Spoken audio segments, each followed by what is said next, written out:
Hi guys, welcome to my YouTube friends. Thank you for joining me today. This is Melissa Loves Orchids, and I got this arrangement from a student like 3 weeks ago, and it's about time that all the blooms are falling, they're drying up, and I decided I'm going to take her out of here.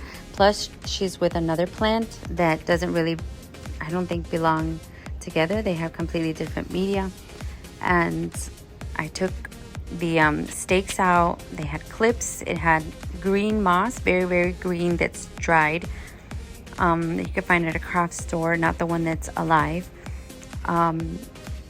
So I thought, you know what, it looks good from the top, but I wonder what happens when you take everything apart. Is it really healthy in there?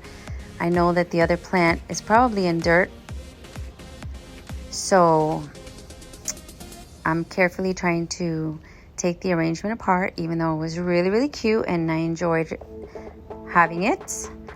And just like I suspected, underneath that green moss, the real sphagnum moss was kind of dried up and not in the best shape.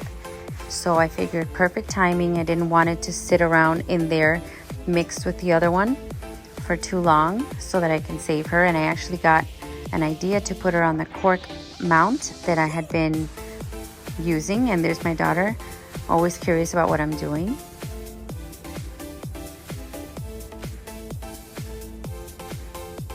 Look at the amount of moss that is packed in there. And that's the little orchid. And I was happy to see that most of the roots still looked green. I didn't really see what was in the middle, so the other plant, look at that, completely in regular soil. So I'm glad I took them apart, since they don't really belong together. I'm gonna pot her up later how she should be. So I'm grabbing a little container that I always use to soak the orchids. And I can see when the leaves are nice and green and ready to go.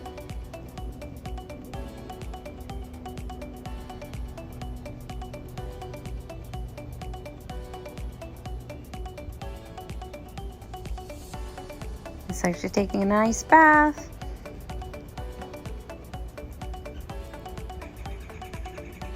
So it's really easy, guys, when you soak the orchids.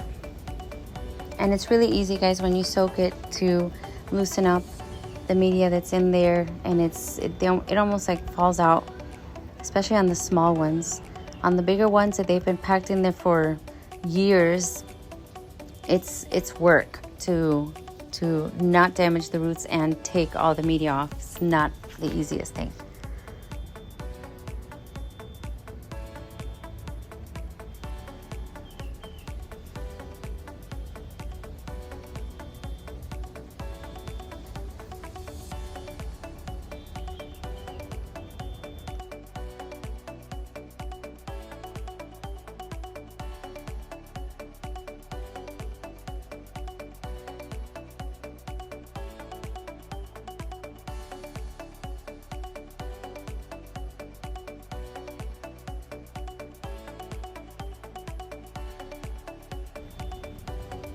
So here's the cork mount, and this is the spot that I was thinking of. And this time I've got a drill to help me out. I'm not going to be hammering with another tool and having a hard time. So I just used the drill, made 2 holes, and it was a lot easier.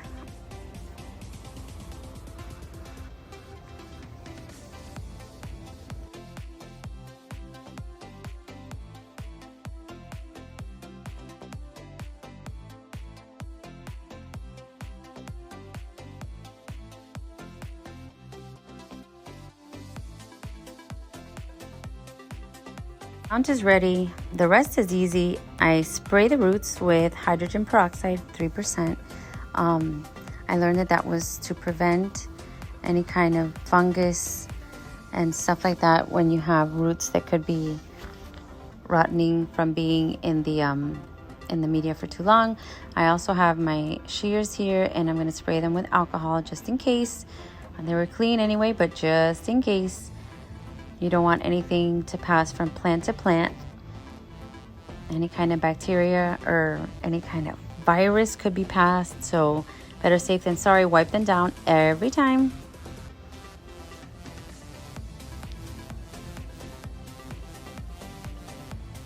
I'm going to try to eliminate a couple of roots. It doesn't have a lot of bad roots, a lot of rotten roots, but any of the ones that were a little squishy, a little soft, or if the development pulls away and you just see the inner part that's like a little string, you know that that one is not viable anymore, and you can just, you know, cut it out. If it has a lot of roots especially, you don't need to keep the bad ones. There's no need. If you see them black or whatever, most of them were good.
So I ended up with just a few roots that I had to cut off. There they are. Those are the shears.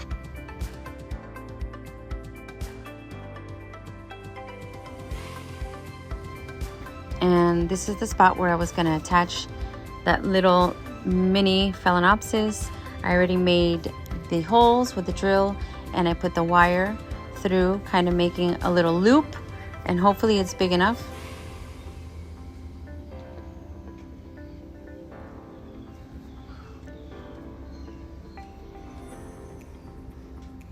And I took my sphagnum moss, I put it in the water and let it soak.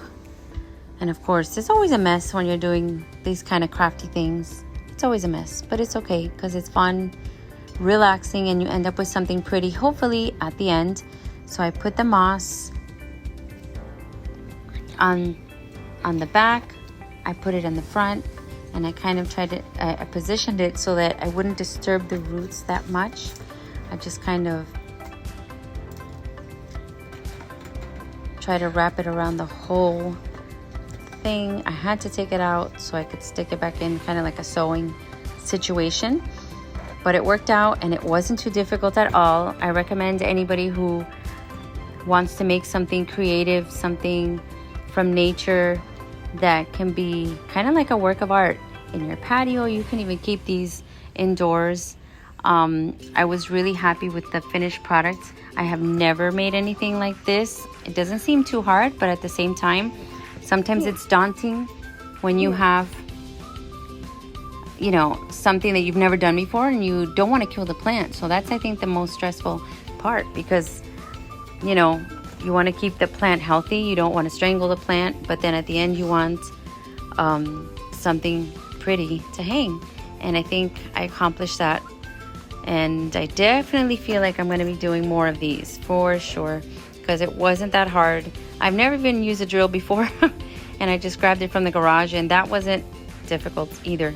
So some of the materials you can just grab from Home Depot, and there you have it. That's it. And I have two different plants on here, two different kinds, one mini phalaenopsis and two cattleyas, but I think it looks great, and I'll put a picture at the end to show you where I put it.